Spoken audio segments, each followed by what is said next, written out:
Hi, and welcome back to House on Mango Street Lessons. I'm Marissa Donnelly. I am an English, reading, and ELA teacher based in San Diego, California, and I'm so happy to just help you with working on House on Mango Street. Whether you're a teacher or a student, I hope that these videos are informative, useful, and just provide a really awesome resource for discussion and understanding the book. So, without further ado, we're looking at House on Mango Street, and we're going to start with the vignette that is called My Name. I'm going to start by reading every vignette, and then I will offer an opportunity for you to pause, answer questions, and take notes of your own before continuing with my discussion.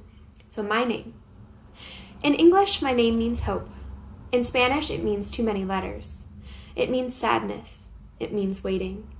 It is like the number 9, a muddy color. It is the Mexican records my father plays on Sunday mornings when he is shaving, songs like sobbing. It was my great-grandmother's name, and now it is mine. She was a horsewoman, too, born like me in the Chinese year of the horse, which is supposed to be bad luck if you're born female. But I think this is a Chinese lie because the Chinese, like the Mexicans, don't like their women strong. My great-grandmother. I would have liked to have known her, a wild horse of a woman, so wild she wouldn't marry, until my great-grandfather threw a sack over her head and carried her off. Just like that, as if she were a fancy chandelier. That's the way he did it. And the story goes she never forgave him. She looked out the window her whole life the way so many women sit their sadness on an elbow. I wonder if she made the best with what she got, or was sorry because she couldn't be all the things she wanted to be. Esperanza. I have inherited her name, but I don't want to inherit her place by the window. At school they say my name funny, as if the syllables were made out of tin and hurt the roof of your mouth. But in Spanish, my name is made of a softer something, like silver. Not quite as thick as my sister's name, Magdalena, which is uglier than mine. Magdalena, who at least can come home and become Nenny. But I am always Esperanza. I would like to baptize myself under a new name, a name more like the real me, the one nobody sees. Esperanza as Lysandra or Maritza or Zizi the X. Yes, something like Zizi the X will do. Okay, I would like you to go ahead and pause the video for a few minutes, and I want you to think about a couple of things. First of all, I want you to think about the ways that Esperanza is describing her own name. What kind of language is she using? What kind of literary devices? And how do you think she feels? I'd like you to also write a sentence reflecting on how you think she feels about her name. And then, as a separate assignment, I would also like you to do the same for your name. So think about what your name is. Do you like your name? What does your name mean, if anything? I have an activity that's posted on my teacher's website that is all about this vignette in particular, and it challenges you to look at your own name, find out what it means, and think about different ways that you can describe yourself. So if you'd like to do that activity, go ahead, pause the video, and you can return back to it whenever you're ready. If you want to take notes, just go ahead and pause for a few minutes to take notes on your own. Okay, now that you've taken notes, I really want to go through this vignette because there's a lot that's happening here. The first thing that's really going on is that we hear from Esperanza herself how she's feeling about her name and her identity, and within that identity, how she feels about her culture as well. So one of the important things that we see in this vignette is that we are introduced to another character in her family, her great-grandmother, Esperanza. So if you've been keeping a chart of the characters in the story, go ahead and add Esperanza, Senior, to the chart. That is Esperanza's great-grandmother. And she is, we find she's a very stubborn woman, but we also find that she is very sad. One of the ways Esperanza describes her is how she sits her sadness on an elbow. That's something we can actually picture, right? Esperanza talks about the women in the story, a lot of them being women who sit in the window with their sadness on their elbow. And Esperanza almost sees herself as different. She says, I've inherited her name, but I don't want to inherit her place by the window. What does that mean, her place by the window? If we analyze that and really look into it, she's saying that many women have a place where they don't have a say, where they're not able to speak out about their opinions and their feelings and even their emotions. They just kind of have to hold it in. And Esperanza wants to be different than that. She wants to express and kind of own herself and her identity. And we see her talking about this at the end of the vignette where she says, I would like to baptize myself under a new name. And she gives some examples here. And we really see that although she does identify with her culture and she loves the people in her family, she also feels separated from them and wants to kind of create her own sense of self and identity. We're going to go ahead and move to the second vignette. So this one is called Cathy, Queen of Cats. She says, I am the great-great-grandcousin of the Queen of France. She lives upstairs, over there, next door to Joe, the baby grabber. Keep away from him, she says. He is full of danger. Benny and Blanca own the corner store. They're okay, except don't lean on the candy counter. 2 girls, raggedy as rats, live across the street. You don't want to know them. Edna is the lady who owns the building next to you. She used to own a building as big as a whale, but her brother sold it. Their mother said, no, don't ever sell it. I won't. And then she closed her eyes and he sold it. Alicia is stuck up ever since she went to college. She used to like me, but now she doesn't. Cathy, who is Queen of Cats, has cats and cats and cats. Big cats, baby cats, skinny cats, sick cats, cats asleep like little donuts, cats on top of the refrigerator, cats taking a walk on the dinner table. Her house is like cat heaven. You want a friend, she says? Okay, I'll be your friend, but only till next Tuesday. That's when we move away. Got to. Then, as if she forgot I just moved in, she says, the neighborhood is getting bad. Cathy's father will have to fly to France one day and find her great-great-distant grandcousin on her father's side and inherit the family house. How do I know this is so? She told me so.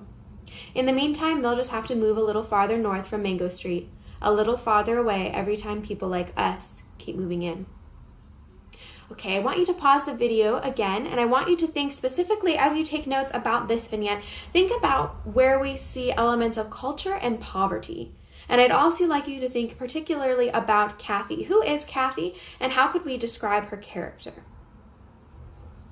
Okay, now that you've unpaused the video, let's talk about Cathy. So Cathy is a new character we've been introduced to. If you've been keeping a character web, I'd like you to add her to your list of characters. She is a neighbor of Esperanza. She's moving on Tuesday. And what we really get in this vignette is a picture of Cathy seeing herself on a different socioeconomic scale than Esperanza.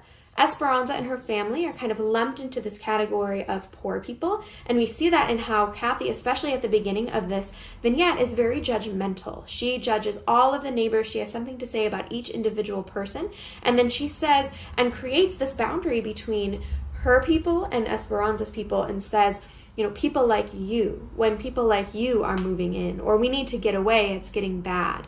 So she really is creating this distinction in culture that Esperanza, as our main character, is picking up on. As Cathy creates distance between, oh, this is my people and these are your people, Esperanza then fully recognizes where she fits. So even though this is kind of a difficult vignette to look at, it does give us a powerful understanding of where Esperanza is seeing herself fit and where she is fitting within this place on House on Mango Street. I'd like you to keep Cathy in mind because she does come up in this next vignette, and we're actually going to see her character kind of come to a full circle. So I'm going to go ahead and read this one. This is called Our Good Day. If you give me $5, I will be your friend forever. That's what the little one tells me. $5 is cheap since I don't have any friends except Cathy, who is only my friend till Tuesday. $5. She is trying to get somebody to chip in so they can buy a bicycle from this kid named Tito. They already have $10 and all they need is 5 more. Only $5, she says. Don't talk to them, says Cathy. Can't you see they smell like a broom? But I like them. Their clothes are crooked and old. They are wearing shiny Sunday shoes without socks. It makes their bald ankles all red, but I like them, especially the big one who laughs with all her teeth. I like her even though she lets the little one do all the talking. $5, the little one says, only 5. Cathy is tugging my arm, and I know whatever I do next will make her mad forever. Wait a minute, I say, and run inside to get the $5. I have $3 saved, and I take 2 of Nenny's. She's not home, but I'm sure she'll be glad when she finds out we own a bike. When I get back, Cathy is gone like I knew she would be, but I don't care. I have 2 new friends and a new bike, too. My name is Lucy, the big one says. This here is Rachel, my sister. I'm her sister, says Rachel. Who are you? And I wish my name was Cassandra or Alexis or Maritza, anything but Esperanza. But when I tell them my name, they don't laugh. We come from Texas, Lucy says and grins. Her was born here, but me, I'm Texas. You mean she? I say. No, I'm from Texas, and doesn't get it. This bike is 3 ways ours, says Rachel, who is thinking ahead already. Mine today, Lucy's tomorrow, and yours the day after that. But everybody wants to ride it today because the bike is new, so we decide to take turns after tomorrow. Today, it belongs to all of us. I don't tell him about Nenny just yet. It's too complicated, especially since Rachel's almost put out Lucy's eye about who is going to get to ride it first. But finally, we agree to ride it together. Why not? Because Lucy has long legs, she pedals.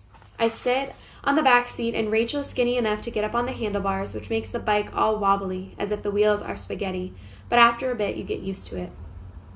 We ride fast and faster, past my house, sad and red and crumbly in places, past Mr. Benny's grocery on the corner, and down the avenue, which is dangerous. Laundromat, junk store, drugstore, windows and cars and more cars, and around the block back to Mango.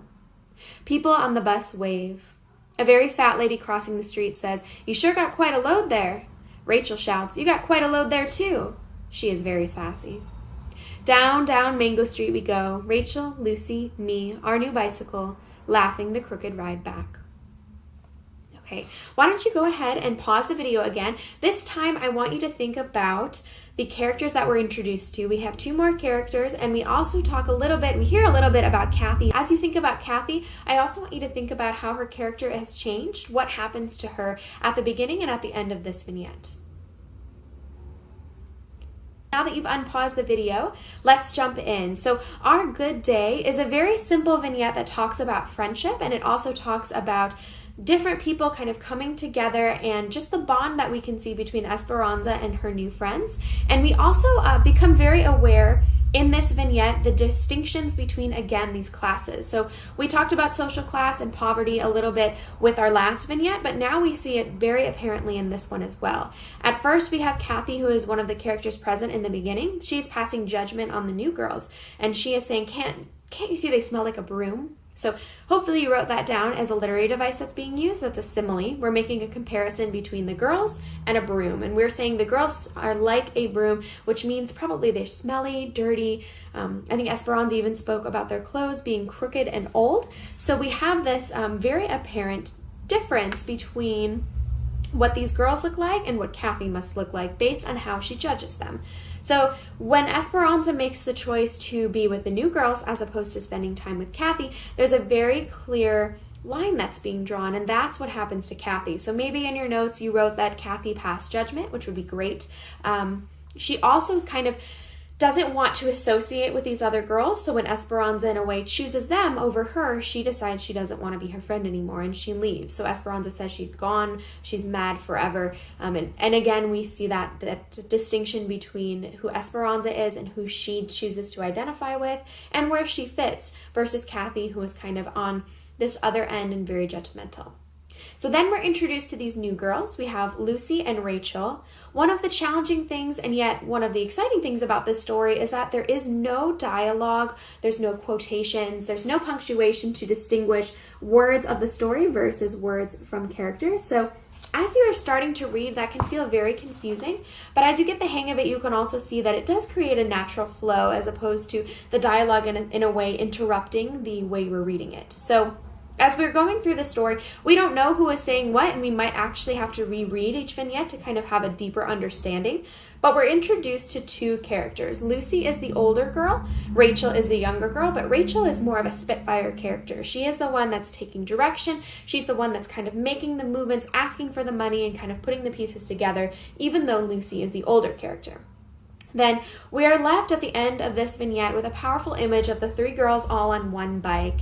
And although this is a simple image, what it signifies and symbolizes is the connection between these girls who are all coming from what we could understand as maybe poverty or lower class. The girls say that they're from Texas, so hopefully you wrote that in your notes when you're characterizing Rachel and Lucy, but they're from Texas, and we see a little bit of that southern accent, southern dialect come through when Lucy says, "Her was born here, but me, I'm Texas." And if you're familiar with the English language, you know that that is incorrect grammar and syntax. And Esperanza, even though she's a native Spanish speaker, she picks up on that as well and says, you mean she, but the girls don't get it. And so what that shows us is that even though these girls are coming from different backgrounds and different places in the world, they are able to kind of find commonality in their shared understanding of being at this lower class. And then we're left with this powerful image of them three being on the bike together, a first real union of people and a first real friendship for Esperanza.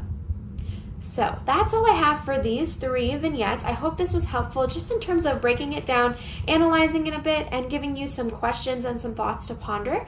Now you can feel free to stop the video, continue with your discussion. I also have a couple supplementary activities on my teaching website that could help you with understanding these vignettes in particular, especially going back to my name. I have an activity that is focused on helping you break down what this vignette is all about and helping you analyze your own name, looking into the research behind what your name means, what it can signify, and how you can use literary devices and figurative language like we see Sandra Cisneros doing, how you can do that for your own name and creating your own vignette about yourself.